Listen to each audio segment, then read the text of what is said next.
Assalamualaikum warahmatullahi wabarakatuh. Nama saya Zubito Wijanto Putra, nomor absen 18, kelas 12 IPA 2. Akan mempresentasikan hasil esai saya dengan topik mengenal vaksin.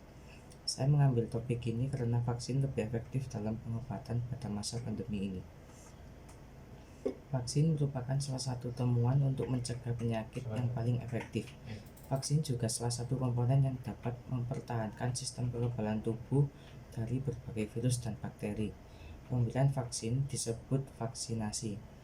Salah satu upaya untuk meningkatkan kesehatan, maka diperlukan pemberian imunisasi pada awal kehidupan manusia. Vaksin adalah zat yang sengaja dibuat untuk merangsang pembentukan kekebalan tubuh dari penyakit tertentu, sehingga bisa mencegah terjangkit dari penyakit tertentu tersebut. Vaksin diklasifikasikan menurut jenis antigen yang terkandung di dalamnya. Di antaranya, vaksin mengandung virus hidup yang telah dilemahkan atau diubah agar tidak menyebabkan penyakit.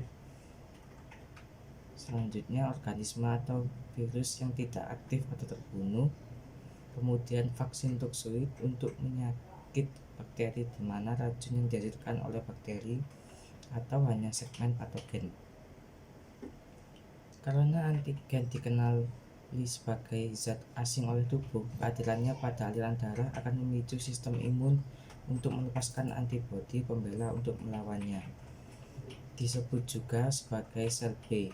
Sel-sel khusus ini menetap di dalam tubuh untuk mengenali dan melawan penyakit yang disebabkan oleh virus dan bakteri, sehingga penyakit tersebut tidak kembali menjangkit tubuh. Ini artinya, jika Anda melakukan kontak dengan mikroba tersebut di masa mendatang, tubuh Anda akan mampu menghilangkannya sebelum mikroba tersebut merusak kondisi kesehatan Anda.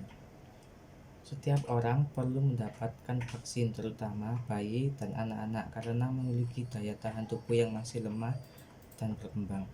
Namun selain bayi dan anak-anak, orang dewasa juga perlu mendapatkan vaksin. Orang dewasa disarankan untuk mendapatkan vaksin jika ia memiliki beberapa kondisi atau faktor risiko tertentu, seperti berusia lanjut, sedang hamil atau menyusui, penyakit kronis seperti asma, diabetes, dan penyakit jantung. Daya tahan tubuh yang lemah, misalnya karena kemoterapi, riwayat operasi transplantasi organ, atau menderita infeksi HIV.